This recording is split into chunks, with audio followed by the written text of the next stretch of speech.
Welcome to the Blind Apex Podcast, where amateur club racers tune in to get faster.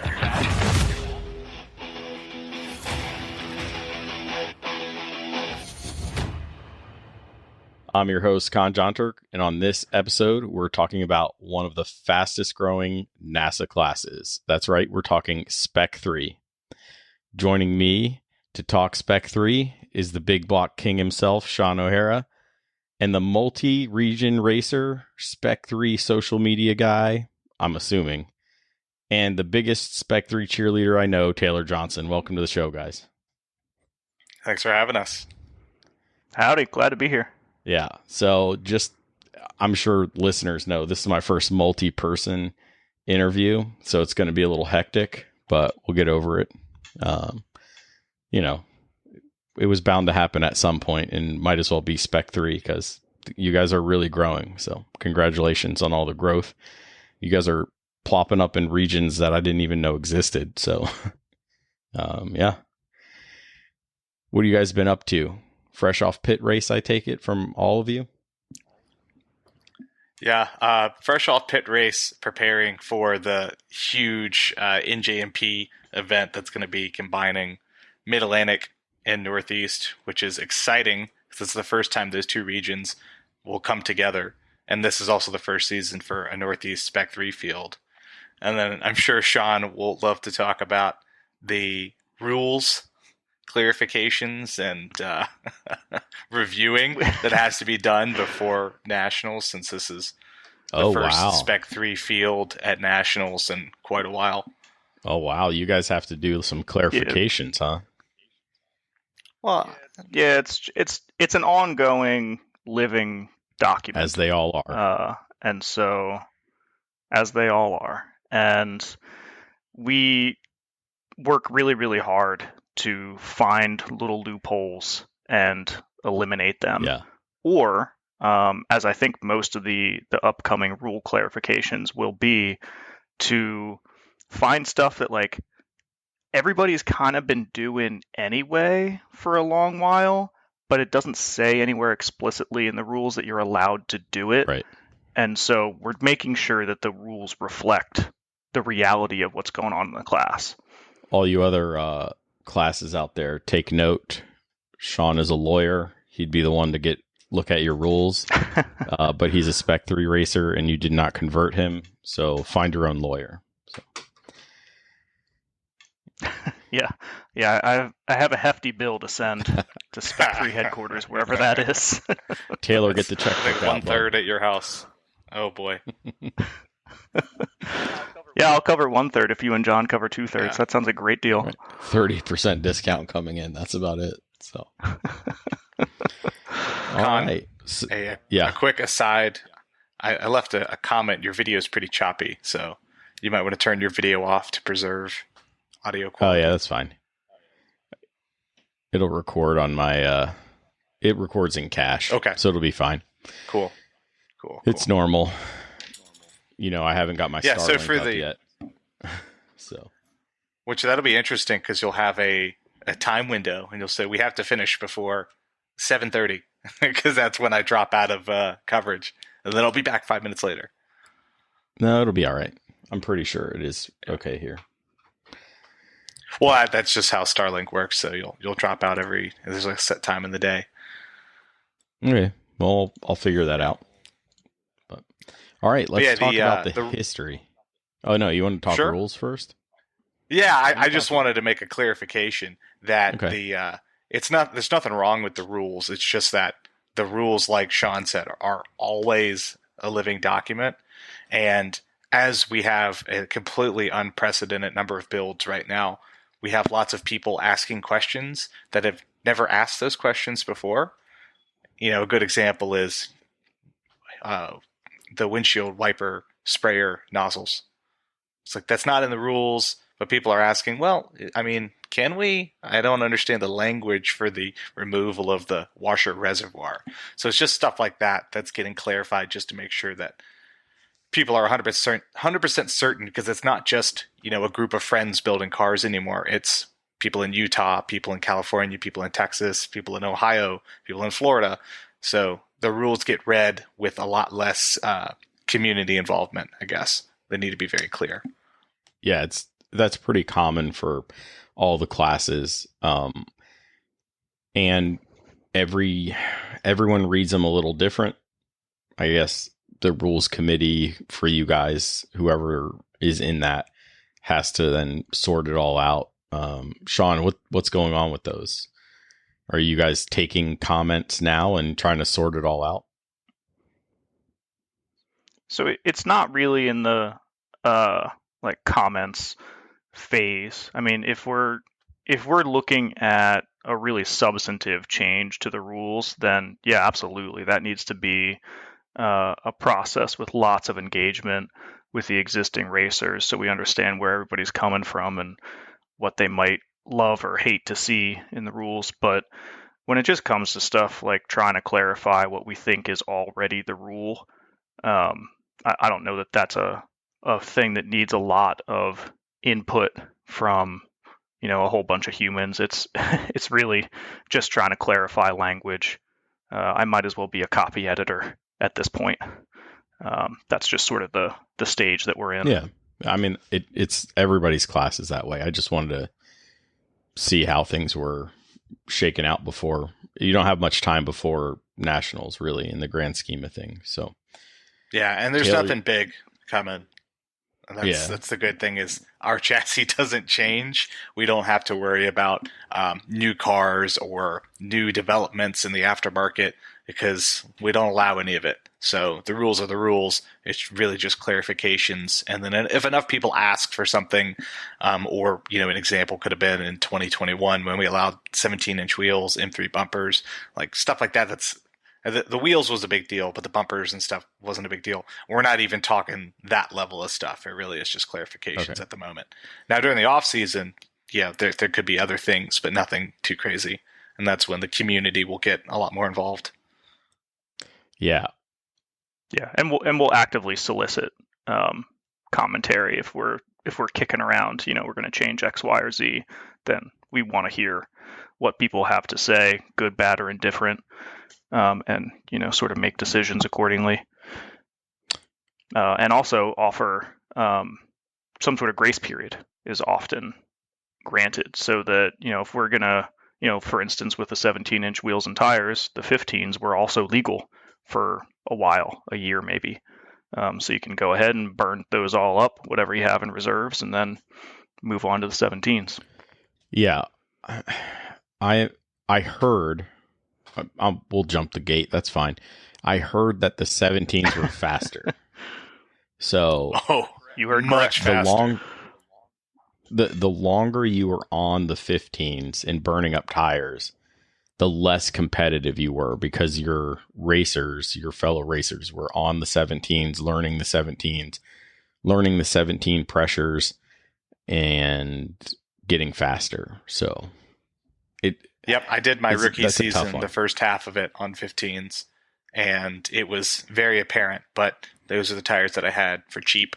And then I got a really affordable set of 17s, and then the doors opened up for me. They're good for about 2 seconds of VIR, would you say, Sean? Maybe a little less. It's very substantial.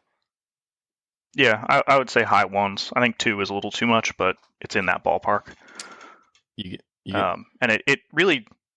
that change, if I can direct this back to history, which I think Khan was hoping to do. We can do whatever. It's fine. Let's talk about it. So I mean that was a really dramatic change for this class, and it also changed just the behavior of the car. So it used to be like I would turn the wheel, wait a second, the car would kind of set, and you could feel those 15s with their really big sidewalls kind of getting stretched out and finally reaching their limit. And then finally the car would actually start to turn in whichever direction, right? And with the 17s, you turn the wheel and you're like, oh, wow, the car, it just turns. It just goes. And that was a huge change for these cars. And, there's a great aesthetic point to it as well. The cars just look great, that and the M3 bumpers. So it was a change that admittedly I was opposed to at first, but now in hindsight, I'm really glad that we did it. So I know some rules committees take into account the cost of the change to the class. And, Honda Challenge in particular, you can run anything you want, but you have to be on a by 7 wheel or a by 8 wheel if it's a certain class weight. But making changes to that type of stuff, they're very hesitant to do because of cost. Did that play a factor for you guys? For sure. And that was the basis basically of my opposition at first, is that, this class I joined in large part because it's affordable. And there are a litany of other good reasons as well, but that was one of them. And so I was opposed to the cost for, my argument was basically like, who cares if the 15s are slow? We're all equally slow. And that's the point. So while that's by all means a very relevant consideration, I think now that I've had the opportunity to drive these cars in the 17s, I mean, they're a totally different beast for all the reasons that I was just explaining. And it's a much more focused car to drive. You're not just kind of fighting understeer the whole time. It really just does what you want it to do. So, Taylor, you sort of hinted at it, at least earlier, that the class may have been started by a group of friends just trying to get something going. So, yeah, how did things start? Sure. Yeah, I will do my best. So I'll introduce myself formally because I don't think everybody hearing my voice right now knows who I am. But so I'm Taylor Johnson. I'm the Northeast Spec 3, Spec E46, and Spec E30 occasionally series leader. If you come to any NASA events in the Mid-Atlantic, you'll also see me in the registration booth. And, I race most Mid-Atlantic events as well. I also run the Spec 3 social media. That's kind of my baby and kind of all the marketing behind it. And all of that is voluntary. I don't get anything from it. But the key thing leading into this history that I'll try to provide is that I did comp school in 2021. I didn't even start HPDE until the very end of 2018. So a lot of this is stuff that happened a long time before I was involved. Even the 17-inch wheels, that rule changed before I even did comp school with Spec 3. I was just right at the tail end of it. So I'll share what I've gleaned. I've probably done the most research on the history of Spec 3 than anyone. But, without John here, we'll be missing some key factors. So Spec E30, and everyone that hasn't listened to that podcast episode, you should go back and listen to it. Spec E30 was created from the folks in the Mid-Atlantic, and I believe NASA may have grabbed the trademark for it. I don't know for certain. But not long after that, everybody saw the popularity of it and was kind of looking at, well, how do I get my piece of this, And I don't know what came first, but two things happened, and that kind of set the wheels in motion for everything after. So at some point, the folks at NASA said, we think that the E30 chassis may be getting long in the tooth and maybe, starting to get hard to find. Let's start looking at something to kind of extend the life of a similar ethos chassis class, spec class. And, so NASA started looking at, well, E36, how do we extend that further? And at the same time or a similar time, and we may touch on this more, BMW CCA filed for the trademark for the name Spec E36. So I don't know where the cards fell and in what order, but the NASA class that they designed around the E36 became Spec 3. You'll hear rumors, grumblings from people saying that, they were intended to actually run Spec E30 and Spec 3 together, and that's why it's generic. I don't think that's true, but the class started as basically a continuation of Spec E30. They weren't meant to be faster. They weren't meant to cost more. They weren't meant to do anything except for take the exact same ethos and make it into a newer chassis that's easier to find. So we all know, and we're all very happy for it, Spec E30 thrived and grew past that point and continues to be an amazing popular class to this day, as does Spec 3 and Spec E46. So at some point, the ethos of Spec 3 shifted. So it got a really slow start, to be honest with you. Way back in, 2008, the recession hit, and I'm speaking kind of looking back because I was in 7th grade, but the recession hit, and people weren't looking to build new race cars. People weren't going to race. Spec E30 was super popular. The times of the two classes were exactly the same, and sometimes looking back through the results, you'll see that Spec 3 was slower than Spec E30. So there was no reason to build a Spec 3 in the late 2000s. So that was all just some friends. So RRT had... Go ahead. If I can jump in, I have to imagine, I don't know who was driving back then, right? But those were new drivers getting used to new cars. And in defense of the old Spec 3 rules, I have to imagine that there was some driver talent involved in what those times looked like. For better or for worse. Well, yeah, that's the interesting thing too. Is our now multi-time champion national series leader John McAvoy, who couldn't be here due to work. If you look at his times, they weren't that great back then. Sorry, John. But and he was new to that. He was car new to too, it, yeah. Right? So going back to that, so John McAvoy, our series leader, was one of the first Spec E30s as well, and he wrecked his car. He was looking for something new. He came to Spec 3, and the rest is history. So I'm kind of rambling on about the early beginnings, but that's important to know because that's kind of where Spec 3 got its old reputation from. Was what's the point? Spec E30's bigger. They cost the same. Spec 3 they look terrible. Granted, they did. They're not faster. There's no point. There's no point at all. So fast forward, the class kind of survived for almost a decade. It had extremely consistent numbers in Mid-Atlantic. You could always bet there's going to be at least 6, maybe 8 or 9, maybe even sometimes 10 or 11. And I mentioned the Spec E36 class with BMW CCA. It was the same exact thing. Their rules were different, vastly different, much less spec. They had open DMEs and all kinds of stuff that we just don't allow. They also allowed the 328, which is not normal for spec classes. There's only one other class you can think of, Spec Miata, that allows multiple engines, and that went the way you'd expect, where the later NB1s and NB2s, depending on what rule set you're looking at, is the most dominant. Anyway, so sometimes you see some of them join in, and it was all just a bunch of buddies, right?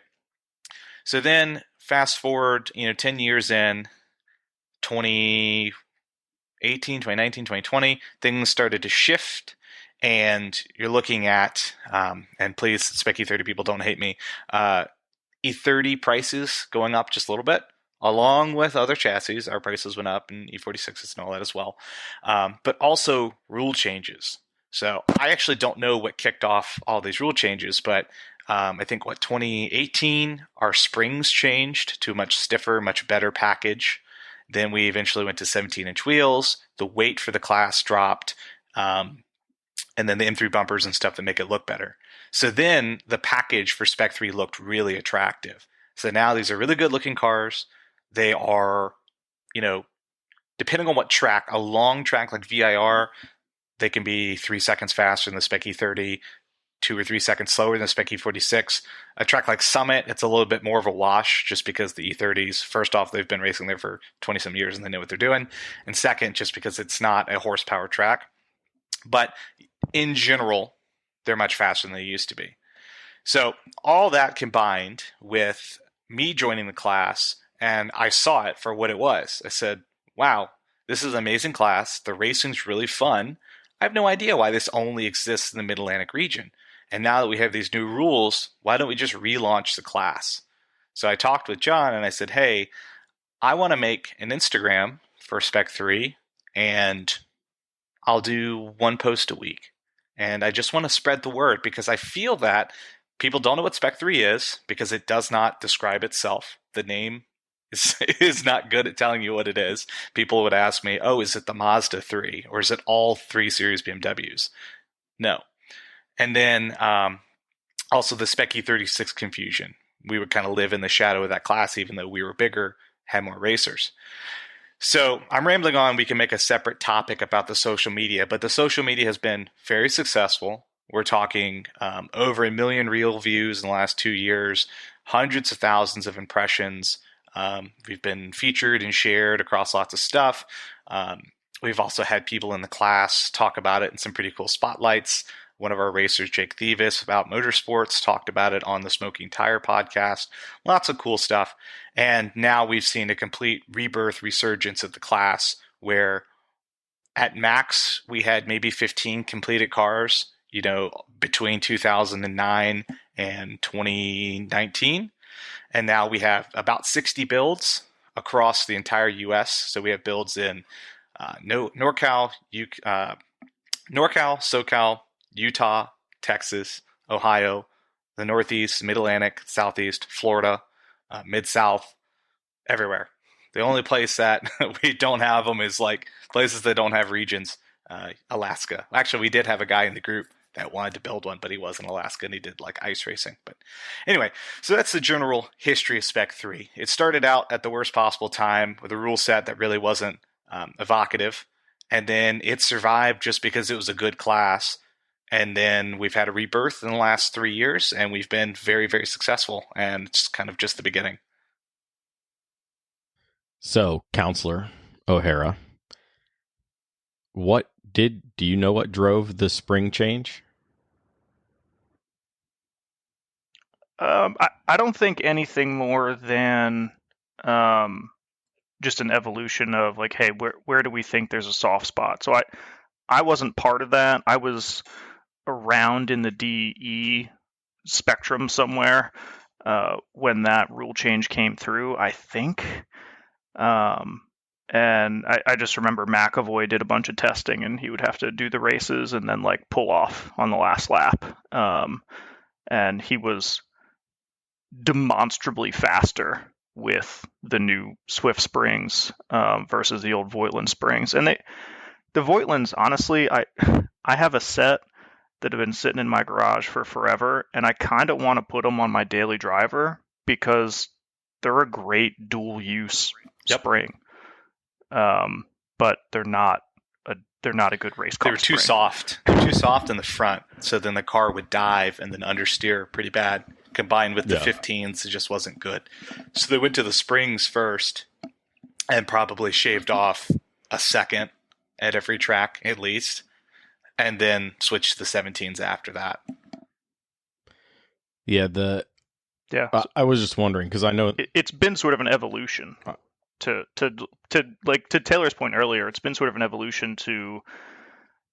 I think the rule set initially was just Spec E30, but with a throw a 6 in there at the end, and it's been an evolution of let's really differentiate from Spec E30 and let's go faster because these cars are capable. So let's make them as kick-ass as we can. Yeah, you guys definitely have a lot of slip angle when you guys are rolling through the corners, having a lot of fun. Very fun. Yeah. Yeah. I was just wondering because I know that in Spec E30 land, they actually had a part be discontinued. Their spring package was discontinued. So I was just wondering if it was something like that. But yes. Do you want to talk quickly, kind of give it, or want me to give an overview? It's pretty easy for us on what the build is. Yeah. I mean, that's essentially what the rules. What I wanted to talk about what the build is. Bumper to bumper. So let's talk about that. Cool. Yeah. So the ethos of the class, as I will repeat over and over and over again, is the most track. What do we say? The best per second per dollar times on the track you can get. So we're trying to give you the most affordable, most performant track weapon for an E36 as you can. So to start, the E36 is the best chassis, just point blank. And I'll probably make people mad for this as well, but the one thing I always point to is, one of the biggest proponents of Spec E46, James Clay of Bimmerworld, his love was the E36. His number when he does professional racing is 36.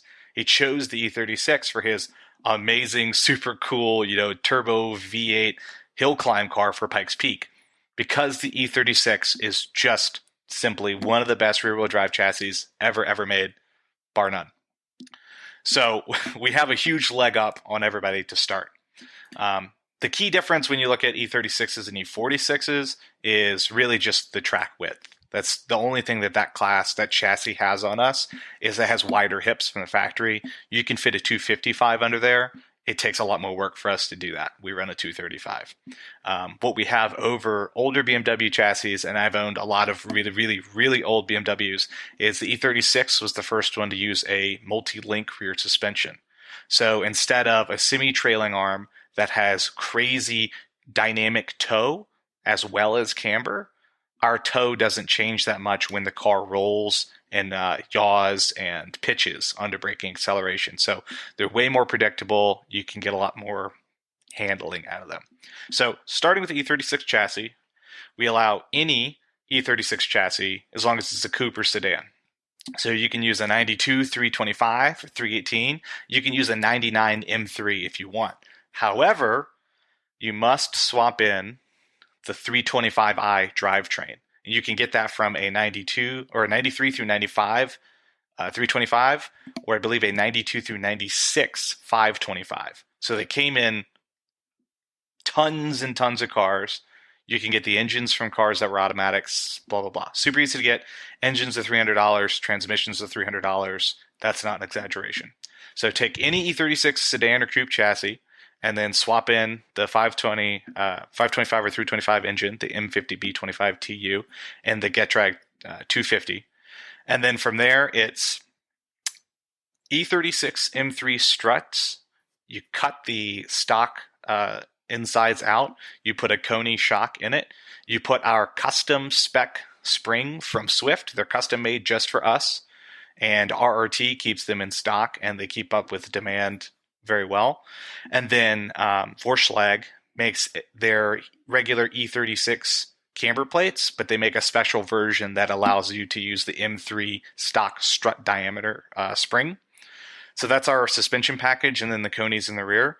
And then you can either use an H&R or Eibach sway bar package. Then a stock engine. You can choose to use our signature Spec 3 headlight duct. So you'll see that the driver's side headlight is gone, and there's a fiberglass or ABS plastic duct there. You make no changes to the engine, no changes to the intake. You run a stock or a spec DME chip that Epic Tunes or Epic Motorsports in Florida made with Bimmerworld. Bimmerworld carries the chip. All you do is just take the stock one out, plug this one in. Then we have a spec exhaust, which is $400 all in, which is really good. And all you do is just cut your stock exhaust right before the cat, slide this on, and then strip the car, put a cage in it, and do some chassis reinforcement if you want. And that's kind of it. Sean, am I missing anything big there? We run a 315 LSD that is widely available for, those have gone up a little bit over the years. They're like $500 on the used market now. But yeah, I think other than that, I think you pretty much hit all of it. And Hawk brake pads, I'll tell you the DTC Hawk 60 brake pads and Toyo 235 40 17 dry tires, and then we run a 225 50 15 Toyo RA1 for our rain tires. And I think at a broad overview, the best thing, in my opinion, that this class has going for it is that that's the recipe, right? Like, there's no like new hotness that's going to come out and you're like, oh damn, now I got to spend $800 to be competitive. I'm not. Prior to joining this class, I didn't really wrench on cars that much, and I still don't know a damn thing about how to set up a race car, but I don't really need to. It's just, here's the recipe, build it, and it's all very DIY-able, even for a moron like myself. And you can be at or near the front of the pack if you just follow the recipe. You don't have to reinvent the wheel or figure out what the new hot thing is. And that's my favorite part about Spec 3. Yep. And drive besides fast. and drive fast. And besides the Mazda Miata, the second most tracked car in the history of the world, don't quote me on this, it's probably not true, but it seems to be, is the E36. Every track day since 1992 has had an E36 at it, and it will continue to be that way. It's just a great car, and because of that, everything's already figured out. If you have a problem, the answer's out there on the internet or in a book or something like that. And like Sean said, there's no fiddling. The only part of our suspension that's adjustable is the rebound on the shocks. You set the front to near full stiff, but backed off a few turns. You set the rear to near full soft and back a few turns. You can adjust the sway bars. Most people do the front stiff, the rear soft. And then the only other thing that you could possibly tune is the, besides your toe and camber, but you kind of want to max that out anyway. Or you can use spring pads. The stock spring pads, you can stack them or remove them to corner balance your suspension and sort of set ride height, but our ride height's not adjustable either in the traditional sense. So it really is just put oil in the car, put brake pads on it, and drive it. Yeah, I mean, that is the definition of a simple spec series right there. It's And where, Taylor, where could I find helpful tips and tricks to build a Spec 3? So, also similar to no classes except for Spec Miata, there is a comprehensive guide on how to build, set up, maintain these cars, including how to get started if you've never been on track before. If you just go search Spec 3 Constructor's Guide, it's over 70 pages that Sean and I have written on how to do everything Spec 3. Spec Miata also has one that Advanced Autosport made, but they charge you for it. And that's kind of what I based ours on. So I bought theirs. So I was like, that looks cool. But no other class has this. If you want to try to figure out how to build another car for another class, good luck. You got to go ask people. You got to know how to work on cars, all that. But this, from very beginning, from how to find a car, what to look for on a shell, to putting the cage in, to installing suspension, all of that, it's all there step by step with pictures. And that's what everybody uses. It has thousands of views. It's also become the de facto E36 track car build guide. So if you have a non-M E36 and you want to hit the track with it, people read our guide, and that's how they figure out kind of the easy button, how to do it and how to end up quick. Because you can spend more money on an E36 and start getting a few more tenths out of what we're doing. But really, until you start adding power, there's nothing else you can do really to make these cars faster. They're just that good. They definitely are. Sean, you're telling me you rebuilt your own engine without being a gearhead already? I am not telling you that. I cut a check for that motor. Just wondering. But I really did and I'll say that came after many years, maybe not many, after several years of competitively racing at the pointy end of this field on a motor that came with the car that I bought originally that had 20 or 30,000 miles on it. So I didn't jump into this class and go like, oh, I got to rebuild everything to compete. I went out there and was running with John and Charles within a year or so on what amounted to a junkyard motor with totally unknown history. And the rebuild, to be honest, though very much beyond my skill set, was really because I just wanted to have a motor that was like bulletproof and didn't leak anymore. So that was kind of the whole point of the rebuild. Is I'm trying to check off any failure points that I can as I continue through years and years of enjoying this class. So something I wanted to touch on about that, Con, was something that's really interesting about us compared to a lot of other classes is, I mentioned earlier, I'm series leader for other classes. So I see a lot of dyno sheets, and the percentage, the standard deviation of dyno results I see in other classes is far and above what ours is. It's very interesting. I'll see a difference in 20 horsepower between cars in other series. And, that's a 10% difference. For us, you're allowed to make, and I'm sure Sean has this memorized, 194.9, 195.9, right? 195.9 horsepower peak. And that is kind of an outlier, but that number, I believe, was set from a junkyard motor, just making that. From his junkyard motor. And then every other junkyard motor you see will average 187, 188, 189. And then the lowest I think I have ever seen was this season. And it actually seemed like a fluke because following runs didn't do it. But an engine that was super low on compression and like one or two cylinders and just not healthy, it was misfiring, was 183. And that's the lowest I've ever seen. So even that, we're talking, that's a 5% difference in those. And that is like the wildest swing you will ever see. And that motor since has dynoed much higher.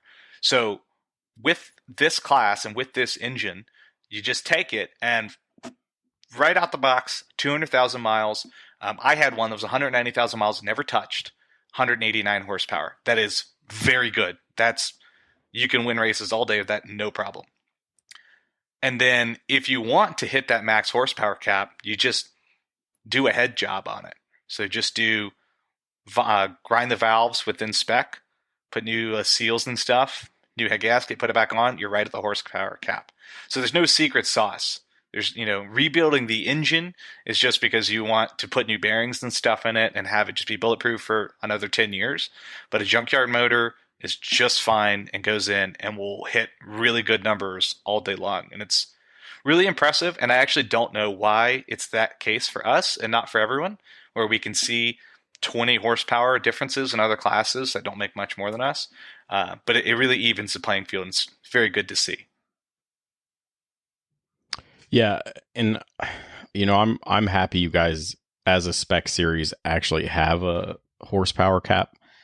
For the longest time, those didn't exist. I know Spec E30 has them. I know you guys have them, and I think that's important because people like Sean will overbore their engine to factory spec, but also need to duct tape himself so he doesn't go over horsepower. So I have yet to dyno over. I'm just saying. Well, I have yet to dyno over in a competition setting. I'll phrase it that way. Oh, our dyno. Okay. So, my other question, you sort of touched on it, but as a Honda racer that's been in the paddock for a long time, I recommend you do the chassis reinforcement stuff. So, it's under the rear struts, I think, right? For you guys? Oh, for us? It's all over the place. So this is a product of being, actually, Sean, I'll let you take it. I'll just say it's a product of being one of the most raced chassis in the history of the world, that this knowledge exists. These are the failure points. But go ahead, Sean, because I think you're the best example of not reinforcing your chassis and being fine. Yeah, don't be dumb like I am. So I raced the sedan that I still have for, I don't know, I'll say 4 or 5 years, something like that.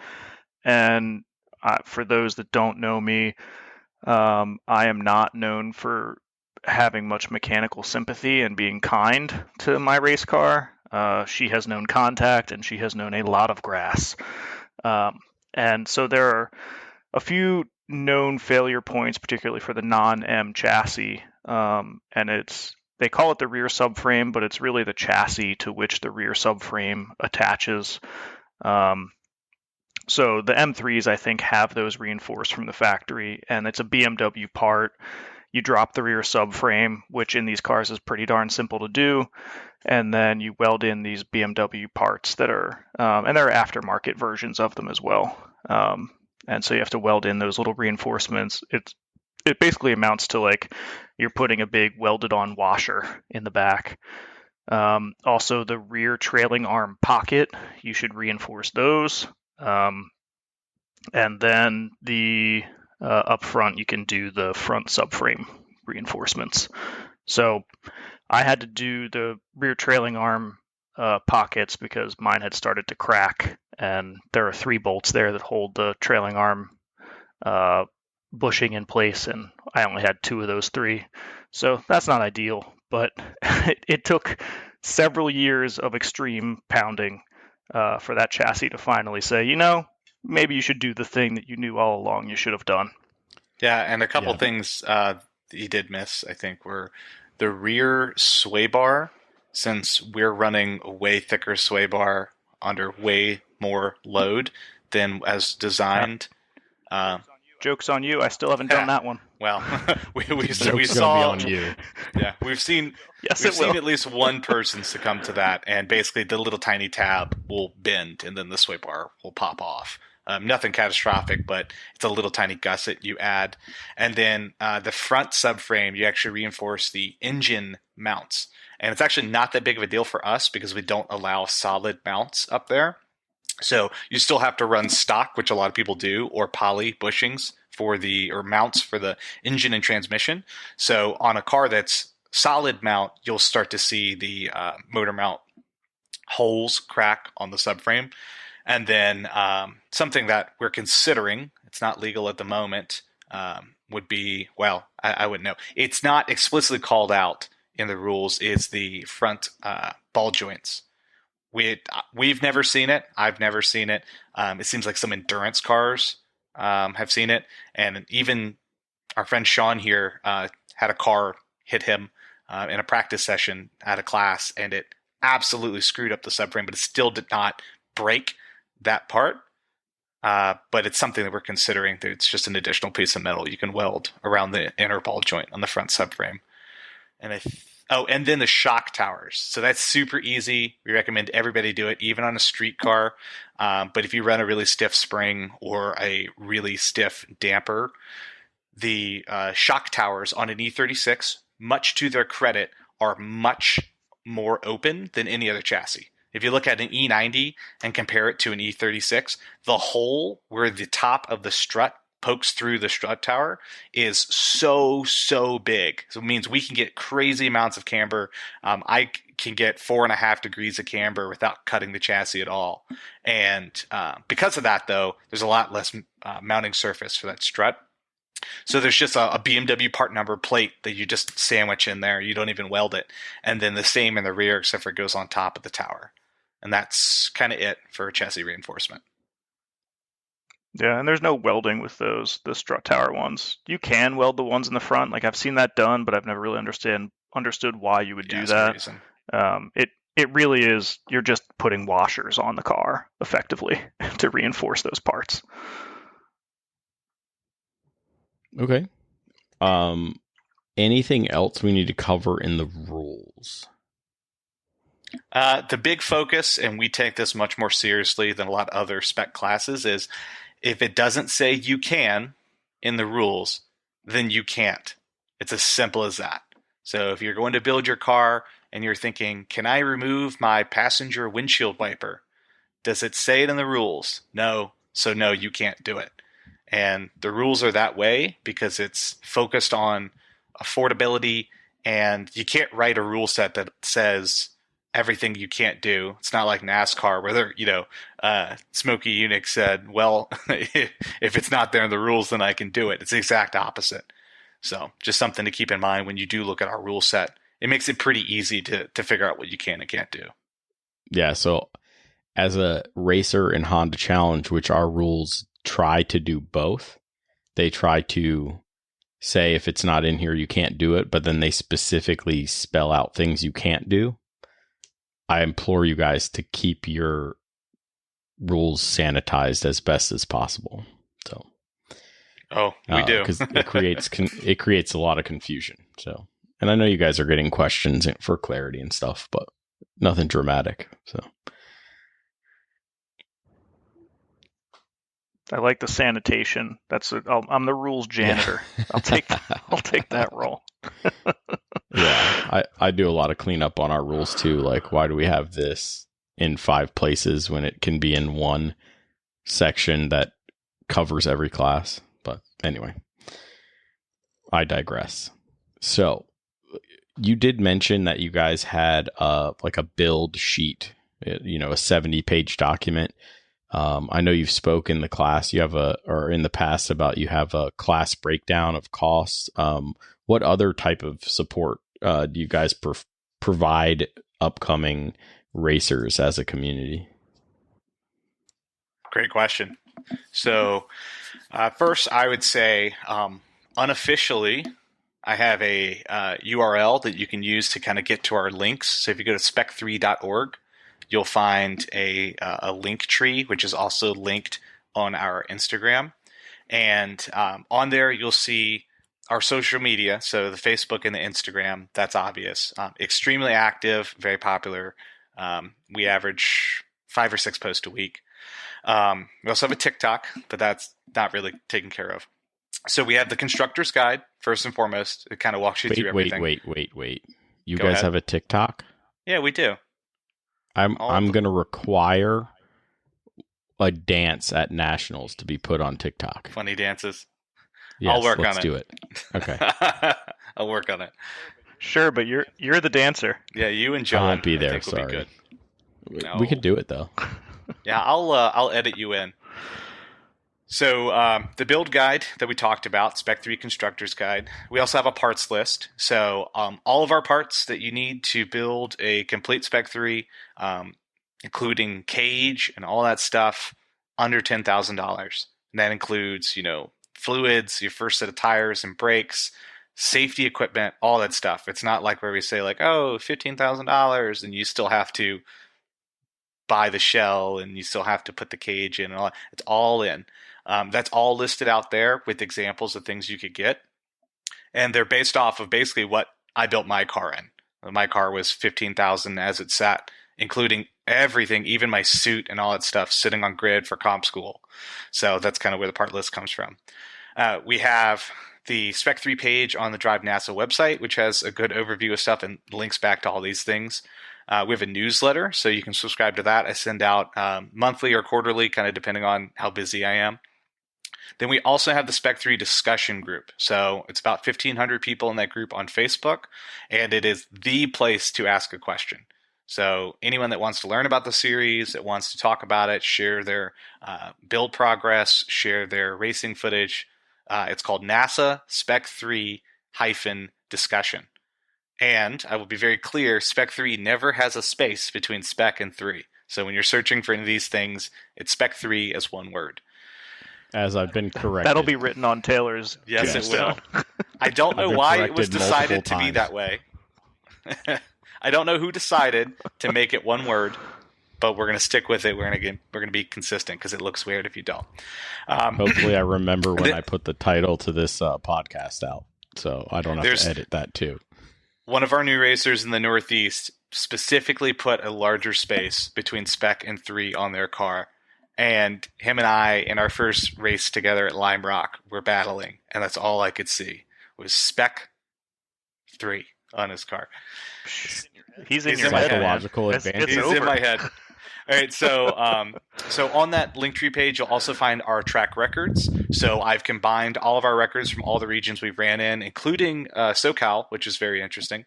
And you'll see them all in one place if you want to know how fast we go at any given track. Google Drive with logos and stuff if you need to print vinyl or cut vinyl for your car. And then we also start to link out some of the things that we've worked out for special deals and discounts. So OG Racing, for example, gives special pricing for Spec 3 racers or HPD drivers that are signed up for comp school in a Spec 3. And I know you had Mark on an earlier podcast. He's a great instrument in that deal. Race German provides us a amazing deal on the Spec 3 legal headlight duct that they sell, as well as across their whole website a discount for Spec 3 drivers. And that I want to jump in and plug that because Race German came out with a new headlight duct, and we had been running the same old one for I don't know, since the inception of the class maybe. and it works great. It's fiberglass and it functions. It does the thing. But the race German headlight duct came out, and it is I think ABS plastic. They work in a very standard like 3-inch. It looks like it's just like a normal brake duct that you would put in your bumper, and the fitment is just absolutely spot on. So like there's no fiddling. It uses the stock like adjustment screw thingies that go into the radiator support, Real and technical. it attaches, and it also has a provision to attach the corner light. So it's super plug and play, whereas maybe in the past it was a bit finicky and there were a bunch of zip ties involved. Now it's not that way, and it was a welcome advancement that came from Race German, and it's been really nice to kind of grow that relationship. And it's a great product, and Spec 3 or not, folks should use it. So we get the deal with Race German. Koenig Wheels, we also have a page. If you go to koenigwheels.com/NASA spec, and there's a space in it, Spec 3, on their website, there's a special deal on Koenig Wheels, which I ran for a very, very long time on my car as well as all the normal NASA member discounts that you get across all the different places like CMS and places like that. And then the big thing, so consumables are part and parcel to why this class is so cheap, so affordable, and the brake pads. And this gets people real juiced up. Since we require the Hawk DTC60, there's no games. There's nobody saying, well, I like to run G-Lock, or I like to run PFCs, or blah, blah, blah, blah, blah. Everybody runs the same pad. And because of that, we have very good purchasing power. So Andrew Racing, who is the region director for Great Lakes, has a great relationship with Hawk, and he is able to sell us Hawk DTC60 pads that are stamped as Spec 3 for $140 an axle, which is pretty much unbeatable in the racing brake pad world. On top of that, FCP Euro. We can't talk about Spec 3 without talking about FCP Euro. No, you can't. Not a sponsor, not officially involved, although they do like Spec 3, and they're aware of us, and people there are building cars, or people associated with them are building cars, so it's very cool. But not them officially, at least not yet. And FCP Euro, for those that don't know, sell German car parts, so BMW, Porsche, Audi, Volkswagen, all that stuff. And they offer a lifetime warranty on everything. So they carry our brake pads, they carry our suspension, and they warranty it no matter what. So I warranty my brake pads every 2 events, which is actually monthly for me since I run 2 regions. And it costs me $6 to ship the pads back, and then I get a brand new set in the mail for no cost. Shipped to me for free, no problem. My brake fluid, my oil, all that stuff. You can replace the suspension on your car every single year if you want, or every event if you care to do it, for free. So that's the real big thing for us, is there's no other class that the only brake pad you can run is the one that's free on FCP Euro. And we've spoken to them about it very candidly, very directly, and they said, keep doing it. Keep warranting your oil. Send us back your oil. I send them back zip ties. So that keeps costs just stupid low for us. Just absolutely stupid low. The only thing you ever have to pay for is tires. Can you talk to them about doing like a FCP Japan for me, please? Thanks. Yeah. Yeah. I'll mention it. I'll mention it next time I talk. Drop that for me, please. Yeah. If I can back up a little bit, absolutely. One of the things that Taylor touched on in terms of like, this is what we do to support the class, and like what's out there for folks building cars or thinking about building cars. When I was building, and still today, the Facebook discussion group, I mean, I couldn't tell you how many times that I was in the garage, I was looking at whatever problem lays in front of me at the moment, trying to build a new car without a ton of mechanical knowledge or experience. And I'd hop on the Facebook group, ask a question, wait 3 minutes, maybe 10 minutes if it was a slow day, and I'd have 3-4 responses with people telling me, try X, Y, and Z, or like, oh, do you have this like special tool? If not, like, let me know. What's your email? I'll send it to you. Like, it is such a valuable resource, and part of the value is the immediacy and the substance of the responses that you get. I really can't speak highly enough of it from both the perspective of being the moron asking the stupid questions, and now being the moron giving the stupid answers. But it's really great to join that community and have a bunch of people excited to have you build a car and help you do it. And Sean and I built our cars when there was 300 people in that group, and we got a lot of help. Now there's 1,500 people in that group, and it's the mecca of E36 racing knowledge. So it's there's a lot of information there, to say the least. And you'll get dumb comments from Honda drivers like me. So yes, that does happen. We reciprocate. Absolutely. Sometimes. You should. You better. So that community that you have grown, Taylor, what's a tip? Because there's a lot of folks that have a class, they're in a class, and they want to grow the class.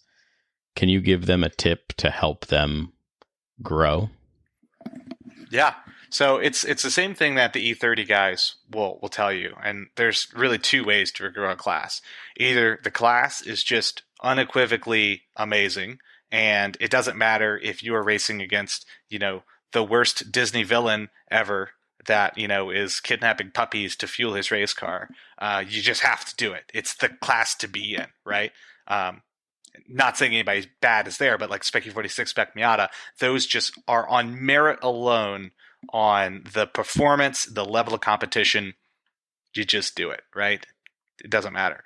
But for classes like Spec E30, Honda Challenge, Spec 3, the cars are a big part of it, and them being fun to race is obviously fundamental to the ethos of the class, but it's the people, right? And proving that you have a good community of people is first and foremost. So if you ever look at any of the social media posts I make, it's always about the driver. It's always about the people. It's always talking about, we made a post today talking about, Chris Feldhaus in Florida is building a car, and, he's proud that he's Spec 3 Florida and he has all that stuff. And that's what's important, is a sense of community. And it does get really, really hard. And it's something that I worry about sometimes. While we're growing so quickly, it's hard for the culture of Spec 3 to continue with it as it grows across the country. We have the group in SoCal right now where none of them have met any of us in person. So, will that culture carry across where we're all, nice people? At least I'd like to think so. And, we help and we like to hang out. We're not overly competitive. We still race really hard and all that stuff. Will that carry over? Probably. But we make a big focus on what makes us us. And a lot of it comes from the leadership, right? And who is the most vocal and who sets the tone. So that's my advice, is focus on the people, because you only race for, an hour out of the day. For the other 23 hours in the day while you're at the track, you're with the people. And if you're not hanging out and you don't want to hang out with the people in your race class, you probably picked the wrong one. So foster that culture, share it, make sure people know it. And if it's not a good culture, then you're kind of screwed, because then you have to go back on the thing I said before, where really it's just the merit of the car and the racing itself that carries you. And there's only so many places where you can do that. And there are only the hyper competitive classes where you're going to spend money to try to win at all costs, because you don't care about the culture aspect of it. Right. Sean, what drew you to Spec 3? Simplicity. So I guess if I back up a little more, I just like the E36. So that was a natural starting point for me. But also, and I'll fall back to this endlessly, I am a moron. I don't know anything about anything. So if I had to set up my suspension and adjust knobby things, then I would be screwed. So I picked a class where I don't have to do that. And so I largely set it and forget it. And I think that's one of the best strong points of this class, is that I am not now and never will be a racing engineer.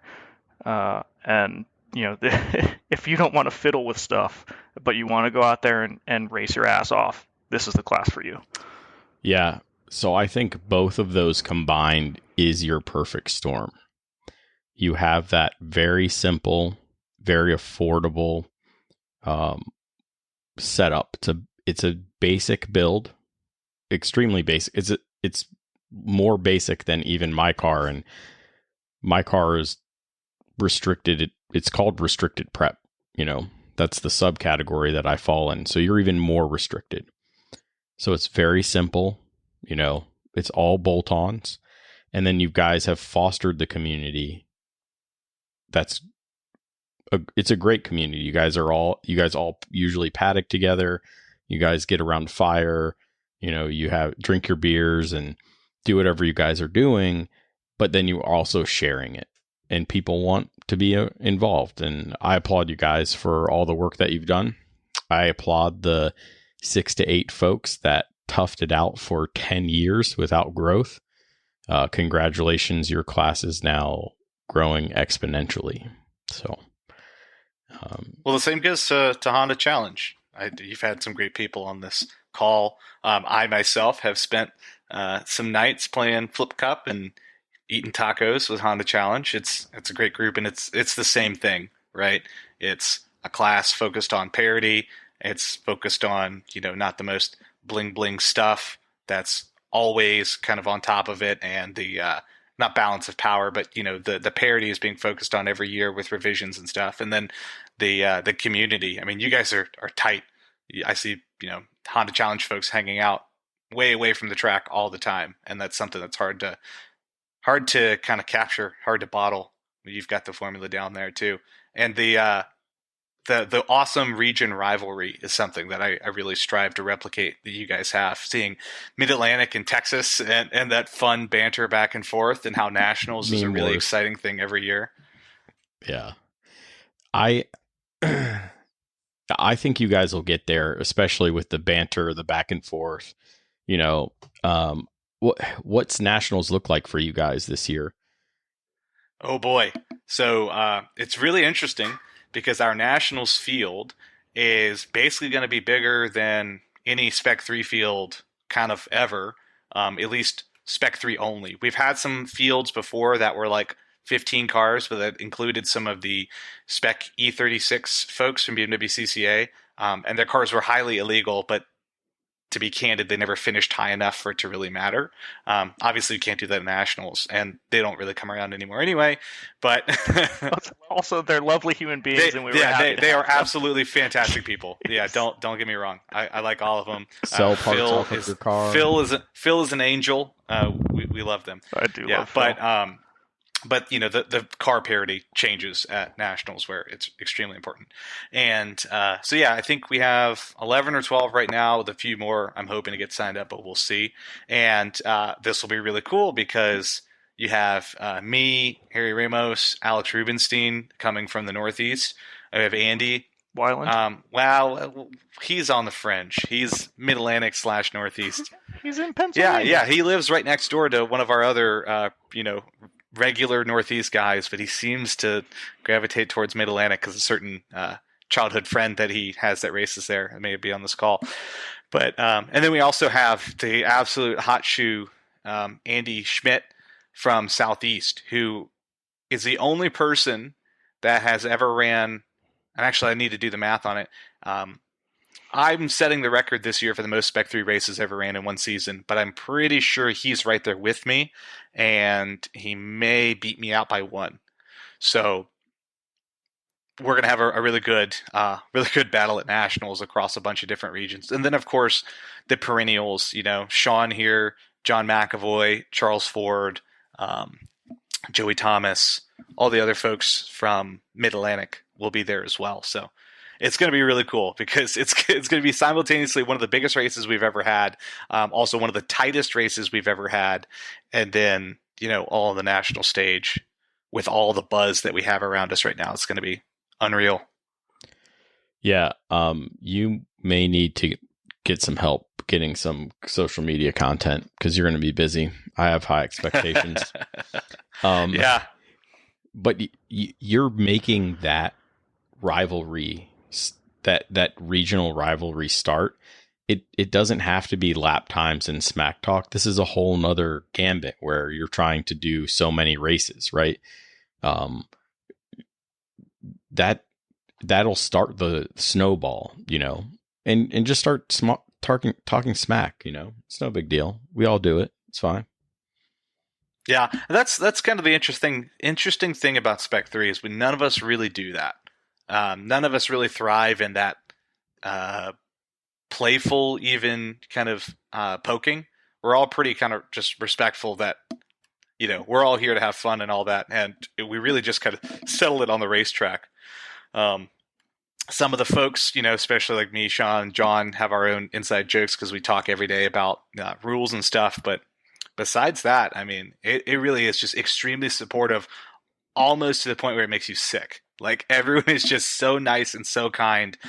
You'll never hear anybody really, even if somebody beats you by 5 seconds, they'll come in and they'll start looking at your laps and they'll say, hey, like, that was great. This is what you're doing well. An example was Northeast. We went to Lime Rock. So this is the first season for Northeast Spec 3 ever. We went from 0 cars last year to 5 completed cars this year with more on the way. And that's our rivalry with Southeast, because Southeast has like 15 builds right now. So it's like, which of the 2 regions outside Mid-Atlantic can grow the fastest? That's, immediately adjacent. But so we had our first race at Lime Rock this year, and none of us had ever been, at least in a Spec 3. I had never been. Angel was running in his second Spec 3 weekend ever. He had never been. Alex Rubenstein had ran endurance laps there 10 years ago. This was his second Spec 3 weekend. Nick Morrell was there. He had run a bunch of laps there, but not in a spec car, on completely different setup with aero and stuff. And then Harry was also in his second Spec 3 weekend, and he had never been to Lime Rock. And we all went out, and we were just not good in that first session. But Alex is really good at picking it up. He was looking at all the data. He pulled all of us in there, and he looked over all of our data, including mine, and gave me some pointers and stuff like that. And then I went out and out-qualified him. And then we would still talk about the data, and we would share it. We would talk about setup. Like, if you ask me what my setup is, I'll tell you down to every degree that I know. Because we really just care about settling it out on the track and driver skill. The setups are not a secret, and people are willing to share it because we just aren't like that. We're all here to make sure everyone has fun, but then also, once the green flag drops, it's different. But then as soon as the checker comes back out, it's how can I help you? How do we all get faster together? It's really amazing. Yeah, that's very different, and I would call that abnormal. Good for you guys. It doesn't it's a differentiator. Apply across. It absolutely is. It doesn't really apply for my class, but I could see, because we're not a true spec class, we're an equalized class, so they're just trying to equalize chassis and engines. But you're not going to find that kind of assistance in Spec Miata. You'll find a little bit of that assistance in Spec E30 until you get to the pointy end, and then people are not going to be that open. They'll give you that 90% solution, which to me is okay. But I would like to help you guys start talking smack. So, Sean, will the Mid-Atlantic sweep the podium at Pit Race this year? Yeah. I will say absolutely not. But so this isn't Smack Talk Con. This is just facts. And I would like to point out that the Sunday feature race at Pit Race had a certain Northeast racer on the podium. So I think it's highly probable that Northeast will sneak in there and grab a podium. And you know who? The Mid-Atlantic may give a grassy gift. And who knows? Maybe all 3 of us. I don't know. We'll see. Sean providing the world with the first BMW powered lawnmower. So I actually have a Honda lawnmower. You'll be happy to know. Yeah. Hit that VTEC, yo. Yeah. Yeah. All right, I think guys. we could do a spin-off episode of weird BMW engine-powered things, including boats, if you want it. I'm sure. Oh, God. When I get desperate for content, let's talk about that. But I mean, you clearly are. You have us on here. no, for all Self-burn. the rivalry between Honda Challenge and Spec 3 on track, we've traded some paint, we've bent some body panels together, some things a little more than body panels, I believe. I would say not all of that was mutually agreed upon, but sure. Yeah, I mean, So I'll jump in a little bit on well, that. Like, I had one very unfortunate incident of late that I can describe as an absolute outlier. Like, the Spec 3 and Honda Challenge have been running together in Beast of the East for however many years, and like it's been clean, good racing amongst guys that before I didn't know anything about on track really, and now we run door to door, and I have absolute trust that like he's not going to turn in or whatever. Agreed. So, my Lime Rock footage it was one. showed Honda Challenge folks absolutely doing the world's best job of traffic management and handling multi-class racing, and it was like a beautiful ballet. It was wonderful. yeah, when you have that many racers turning that many laps for that many years, there's going to be incidents, and they're all unfortunate. Sean, I know your incident because I was getting passed by that H1 car. Kevin feels terrible. He always feels terrible about stuff like that. He's still trying to figure out one of those newfangled Hondas with ice mode. So apparently he went into ice mode or something like that when he came in on you. I mean, it's part of the risk that we all take when we go out on a Right. racetrack. Shit happens. It is what it is. It is. But I use you guys as a marker, especially with the new car, that if the pointy end of Spec 3 is passing me, I'm having a hard weekend. I got to figure something out. If I'm not getting passed by the pointy end of Spec 3, then my lap times don't matter because, weather and all that jazz comes into play. We're not going to run 210s when it's 105 degrees outside. It's just not going to work that way. So I use you guys as a marker. When I see that 1, 2, 3 freight train, maybe 4 coming barreling down on me, I know I'm having a rough weekend. So, but yeah, I think for the people at home, it's worthwhile mentioning that at least in the Mid-Atlantic, Honda Challenge usually starts in the first green flag, and then Spec 3 starts right behind it as the two fastest classes in Lightning. And Honda Challenge on average is a second or two faster than Spec 3, or maybe a little bit more. Some of the guys up at the front are really, really quick. And because of that, the fast Spec 3s will come through and usually catch mid-pack of Honda Challenge, just as Spec E30 behind us, their fastest guys will come through and start to catch the mid-pack of Spec 3. And the whole chain kind of repeats further and further down. Right. Spec Miata will catch Spec E30, so on and so forth. Yeah, and that's just the way the Mid-Atlantic works in multi-class racing. But I've always tried to give you guys room when you come freight training through when it happens. And, when I catch your back markers, they tend to give me leeway too. So I appreciate it.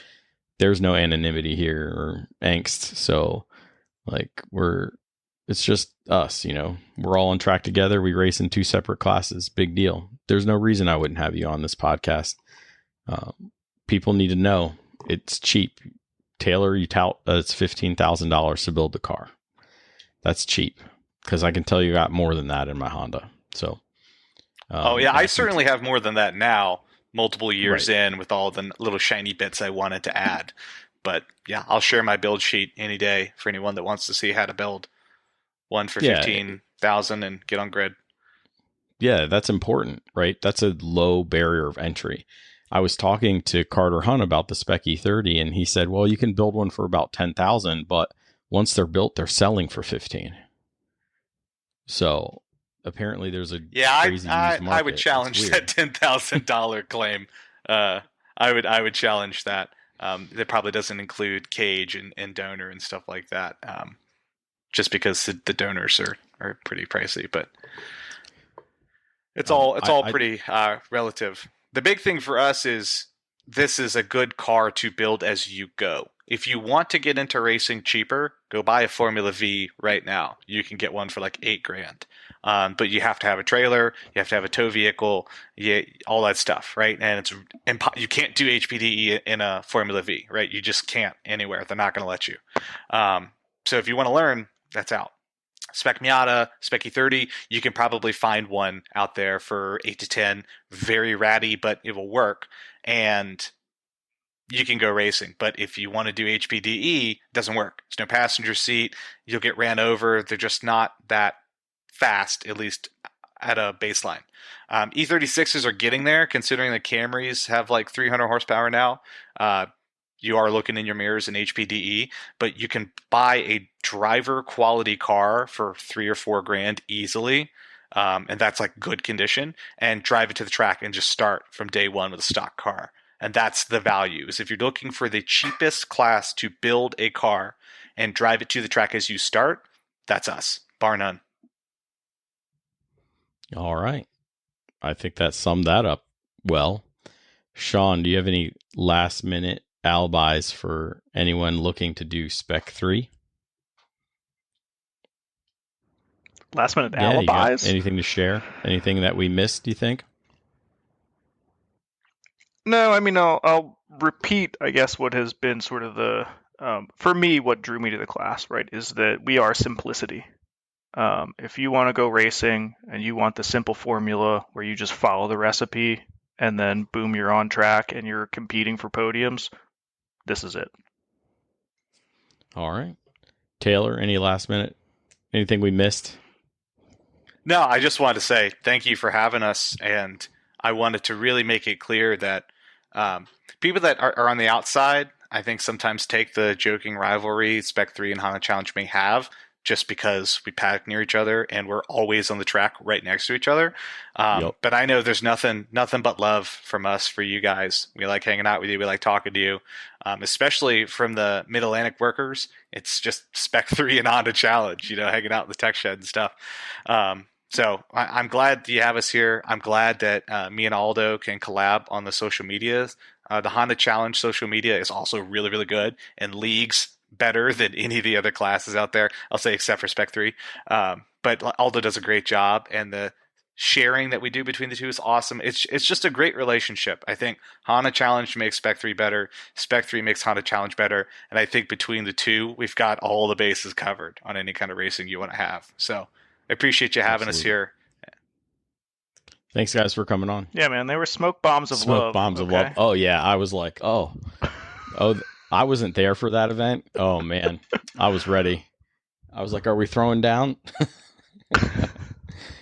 I was like, I'm going to Pennsylvania. I'll be back. We're throwing down beers, man. So, all right, guys. Thanks a lot for coming on. Yeah, thanks for having us.